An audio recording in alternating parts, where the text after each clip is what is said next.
Welcome to Parker Podcast. Today we're going to be talking about flexible instruction days versus snow day closures in our Snow Day Showdown.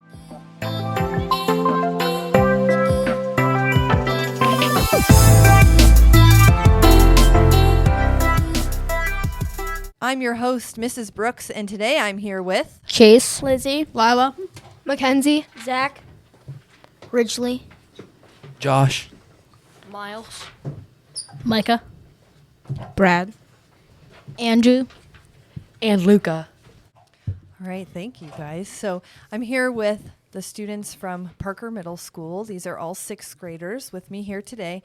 And we're here to talk about snow day closures versus virtual days or flexible instruction days. And we've had a lot of snow lately, a lot of inclement weather. So we thought we would jump on our podcast today and talk a little bit about that, talk about the different options that sometimes occur when we have lots of snow outside and it's too dangerous to come to school. So we're going to start by talking about snow days and what those are, snow day closures. So I'm going to go to Chase here first. Chase, can you describe for us what is a snow day closure? A snow day is basically a closure from school where you do not have to do any work. That day will have to be made up, and it's like a little break from school. Good, thanks, Chase. So what you're saying is you stay at home, you don't get on the bus, you don't get dropped off at school that day, and it's just a day off, but down the road somewhere you're going to have to make up that day of school. That is correct. Okay, thanks, Chase. Okay, and next I'm going to go over to Lila. Lila, could you share with us some benefits of having a snow day closure? Yeah, some of the greatest benefits of snow day closures is that it's definitely like a jam-packed schedule from work, tests, having to study, all that stuff, and you can catch up on more sleep. You also have more time to do more productive things than just working on schoolwork. And you get to go outside and be more active than you do at school, which is really nice. And then you also, it's easier for everyone because no one has to, be quiet and they can just do what they want and hang out. It's nice. Yeah, I would agree with that. So it's kind of like an unexpected break. You might get to go outside, have a little sled riding session, and you're not stressed about trying to get work done during that time. Yeah. Okay, thanks, Lila. So on the other side of that, however, I'm sure that there are some challenges to having a snow day closure. So next I'm going to go over to Lizzie and Kenzie, and they're going to discuss some of the challenges of when that happens and when we have a snow day closure. So a bunch of teachers make plans for that day that they will have to reschedule and fit into the future days. And then the school has to get in contact with all the parents, and some connections with the parents might not be really good, which would make it harder to get out to them. And then because snow days are unexpected and they just kind of come out of the blue in the morning. Some students have struggle regaining focus the next day in classes. It might be tired or really energetic. Right. They might come back fired up after that snow day Yeah. and think, woo, it's winter break, but really it's not. And then they have to come in and focus. That could be tricky. Some more challenges are we have to make up that day later in the year. And if you had a class with a group project or a test that day, you have to, it goes with the teacher's plans, you have to reschedule all that. And some parents still have to work that day, and so they have to find childcare. Yeah, that could be definitely tricky. It's called maybe at the last minute, and then parents are scrambling because not all jobs get snow days, right? Some people still have to go to work even when it's nasty outside, so they have to find an alternative, and that could cause some stress for sure. Okay, so thinking about that then, we do have another option in our school district, which is really nice. We have two options to go to on these days where we have bad weather. Another option that we have is something called a flexible instruction day, and I'm going to bring Brad in now to discuss what is a flexible instruction day. Flexible instruction days are alternative to snow days, where instead of a full day off, students work from home on their iPad. In other words, it's all online. Okay, Brad. So on these days, you're expected to hop on and get your classwork done. Is that right? Mm-hmm. Okay, now do we have to make those up in the future, Brad, if you get your work done online? Nope. Okay, so it's a little bit different, definitely, than a snow day closure. So you're at home, you're working, you're still not going to school, but it's not a total day off where you don't have the responsibilities of schoolwork. All right, so now I'm going to go over to Josh and Miles. They're going to discuss with us some of the benefits of having a virtual flexible instruction day. So some benefits for flexible instruction days are you can still sleep in even if you have schoolwork during that day. And if you get all your schoolwork done early, you can go outside and play and have all of the fun stuff you like to do. Some more benefits is you get to stay at home, and it doesn't put more days on your year, and you can do your work on any time of the day. Okay, so you guys are pretty good, it sounds like, at making a schedule for yourself on these types of days. Maybe you sleep in a little. If you like to sleep in, then you have enough time to get your work done. Mm-hmm. You can kind of plan for yourself and have a little free time still, even though you're being expected to do some work. Okay, on the other side of that then, I'm going to go over to Luca now. Luca, what are some challenges of these flexible instruction days? So some challenges of flexible instruction days are there's distractions at home, such as video games or digital devices. Another one is increased stress because you have no one there to help you with your schoolwork. Another one is cheating concerns because you have free reign to anything to cheat off. Another one is longer feedback from teachers because teachers aren't they're not in the room with you. So you have to message them on your iPad or something, and then it might take a while for them to get back to you. Another one is digital divide because if it's a really bad snowstorm, some people might not have Wi-Fi, and some people will do their work and some people won't. Oh, that last one is a definite challenge because if it's called that we have a flexible instruction day, it's for a reason, right, Luca? It's nasty outside. Yeah. And that we know can cause a power outage. And then if we don't have power, we don't have Wi-Fi. And if we don't have Wi-Fi, we can't do our assignments. Yeah. All right. Thank you. Okay. So now that we have a good understanding of what the two options are and some benefits and challenges to each, I thought we would have a few of our students weigh in and kind of just have a discussion on what they think is the best option when we have this inclement weather and what they prefer. Do they prefer a snow day closure or do they prefer a virtual flexible instruction day? And then once we talk to the students, we'll have another special guest join us here to talk about the two. So I'm kind of in favor of the snow days because I think it's kind of like a much needed surprise break because over the weekend, it's a break. You're still happy for that, but you're still dreading a fearful, terrible Monday. And when a snow day gets called, it's just out of the blue, and it's like relief. It hits you. It's like, wow, I don't have to do any work today. And you're like, yeah, it's nice. Yeah, good. And sometimes you might not even know you need that break, but then one's called and you're like, oh, this is kind of nice. Get a little break in the instruction today. Hi, I'm Andrew, and I'm also with Micah on being in favor of snow days because mainly I find it a lot easier to learn in person rather than at home digitally because in person there's a lot of more motivation and stuff because at home there's a ton of distractions that could distract you a lot and it's a lot more easier to learn in person. Yes. But then you can also play outside and do more productive things, as Lila said earlier. Yeah, it gives you a chance to do some productive things at home. I know as a teacher, sometimes I get caught up on laundry on those snow days, right? So, Andrew, what you're saying is you prefer to have that teacher in front of you in person when you're learning. Yeah. Okay, thanks, Andrew. Okay, now we're going to go to the flip side of things. We have two students here who disagree, and they like the flexible instruction days a little better. I like the flexible instruction days better because for snow days you have to come back and make up that day and on a another day. So these days can be special to you, like birthdays or yeah, maybe you had holidays. something planned because we were supposed to have school off that day, right? And then a snow day's called and you're like, oh, I no longer have that day off. Now that's a problem because I'm expected to be at school, but my family made these plans because we weren't supposed to be at school originally. Yeah. Good. That's a good point. Okay, what else, Ridgely? I am also in favor of flexible instruction days because you can finish your work. For me, I usually finish it in less than 2 hours, and then I can do what I want for the rest of the day. And teachers give you short videos so you can focus on the assignments more than like listening to your teachers talk to you. Okay, so Ridgely, you're on the side of you like those videos. You're that visual learner who would rather hop on your iPad at your own pace, watch the video, and then complete your assignments. Yeah. Okay, good. So we have some students on both sides of things.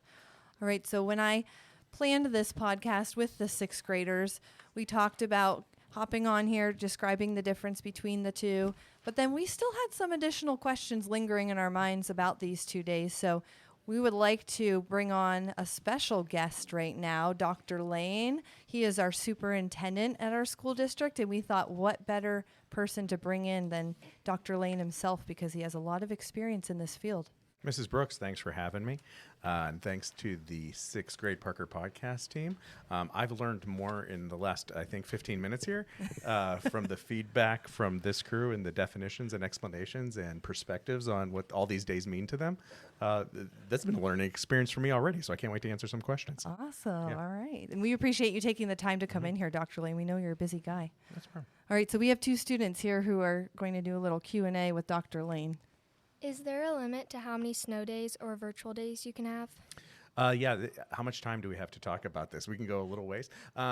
We don't have, there is a limit. So the short answer is that there is a limit. The state law says for us to have had a school year, so like for the school year to count for a school year, in a secondary level, grades 5 to 12, you have to have been in school for 990 hours. Wow. Or 180 days. Okay, those are the 2 ways that it counts to have a full school year. We have we have more hours than we need in our instructional year, so we can cancel school, and the students would still get credit for that year. We have some hours extra. Does that make sense? So we have more than 990 hours. So we have some cushion in there. But could we take 8 days? Could we take 7 days? No, that would be too many. We would run out of hours by that point to cancel school, which is why canceling school is really rare. I mean, I know we did it last Tuesday, but that's a pretty rare situation. We would, for the most part, and for many of the reason it's rare is for many of the reasons you described. We got a lot of feedback from folks that they didn't like changing the calendar. They didn't like having days scheduled for spring break, and they didn't like days in June having to come back at school at the end of the year over spring break. Now, that's far from perfect because everything that everybody else said makes a ton of sense, too, because there are some inconveniences to that. But for the most part, the cancellation would be pretty rare that we would have. We would normally either be here or have a flexible instruction day or a 2-hour delay, which we haven't really talked about. That's a whole other thing. So, Right. Yeah. Right. So we do have that Great question. that 2-hour delay too. So as a follow-up to that, Dr. Lane, I'm glad you brought that up because we didn't talk about that much. We kind of just talked about what happens if we totally get canceled. But how does a 2-hour delay work with those required hours? Does that also subtract away total hours when we call one of those? Yeah, I mean, technically we're not there during that time. You know what I mean? But there's other things that happen during the day. There's other parts of the day that get shortened, in some ways. So it's not quite 2 full hours that we would lose. Really, the whole process, though, maybe somebody's going to ask this. I was just going to talk about the whole process. I'll wait. Okay. Sorry. Go ahead. All right, Josh, do you have another question for Dr. Lane? Yes. Is there a lot of pressure when it comes to deciding a delay, snow day, and a flexible instruction day? That's a good question, Josh. Making the decision about a cancellation, a 2-hour delay, a flexible instruction day, or a regular day is one of my least favorite things to do. I mean, it's related to student safety and staff safety and family safety, so it's really important. So I enjoy that part of it. But it's really hard to trust a weather forecast in terms of those things. Isn't that the truth? Yeah. Yes. So we're kind of gambling with each of those decisions. Now, I might make the decision in the end, but I'm not making it by myself. There's a lot of folks that are involved in that that help inform that decision. So that helps a great deal. It really makes me feel a lot better about it, and I feel like we get some really good. We make the best decision that we have given the information that we have at that time. That's a good question. It's tough. Who do you consult during a snow day, virtual day, or a delay? Josh, what time do you get up in the morning?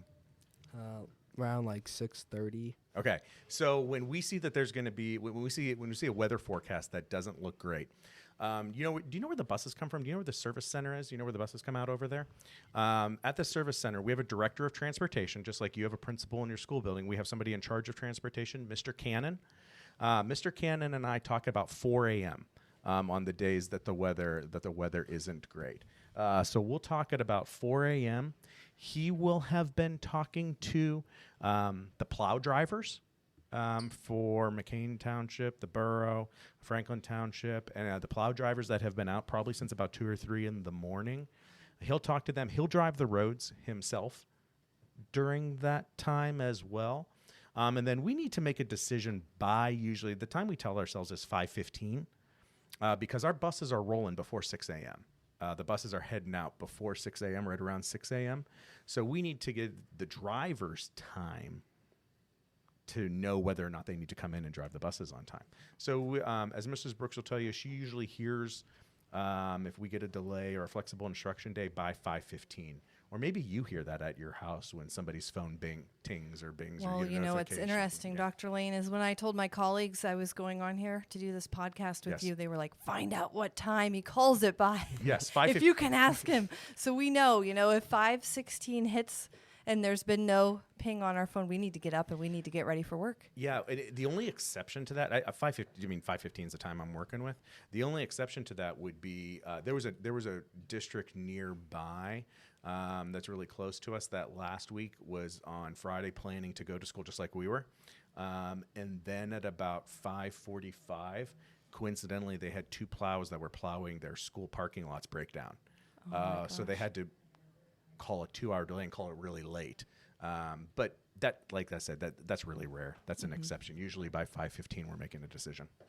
That makes sense. There's some last minute things that could come up that would change that. I didn't even think about that.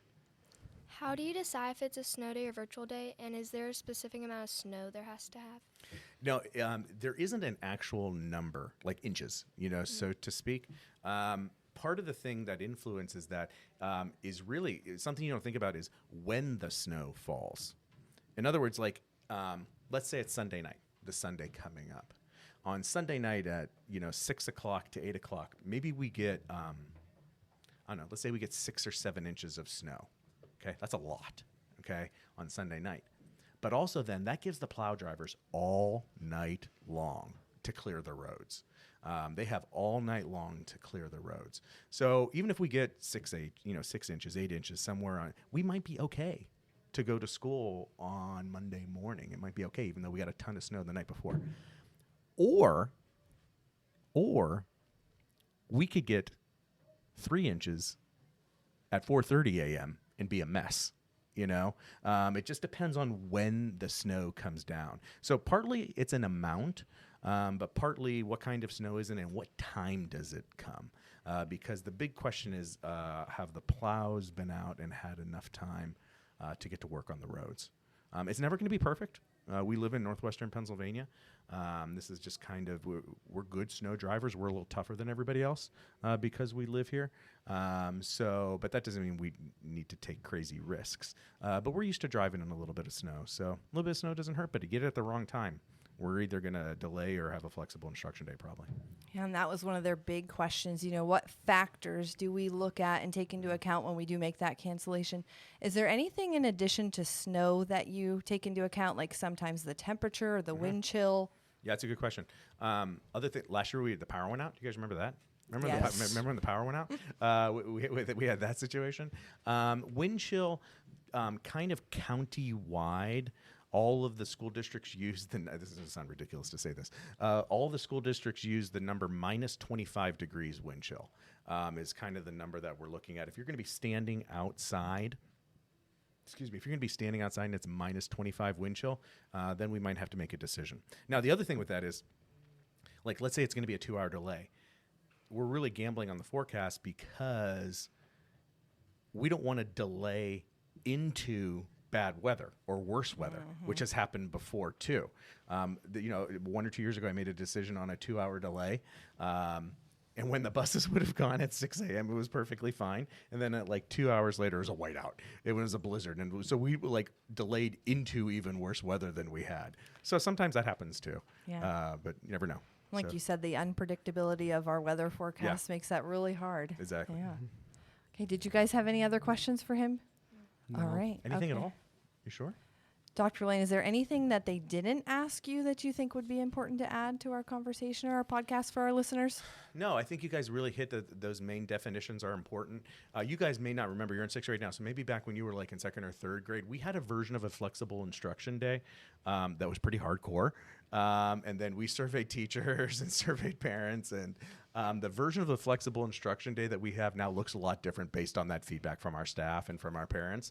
Like I joke that the version of the flexible instruction day we have now is we tried to put the flexible back in flexible instruction day so that you don't have to start till 10. You got some flexibility in your day. You don't have to be live at certain times, but there's certain supports that are there, for you during the day. You guys are spot on, man. It is not as good as being in person. It isn't. The flexible instruction day is not as good as being in here with your teachers. They're the best, and your experiences with them are the best. So we only go to a flexible instruction day if we've really got no other option. Okay. All right. Well, we want to thank you, Dr. Lane, for spending that time with us today and answering our questions. And I think we're going to give you some additional information, listeners, as to how you can participate in this conversation as a follow-up. What do you think is better, snow day or flexible instruction days? To find out, we set up a poll. Vote with Miss Brooks in the library to share your thoughts on the matter.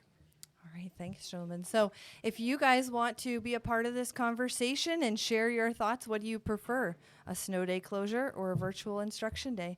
Place your vote with Mrs. Brooks in the library, and then we will have that published in our next copy of the Lancer Messenger for you to see the results.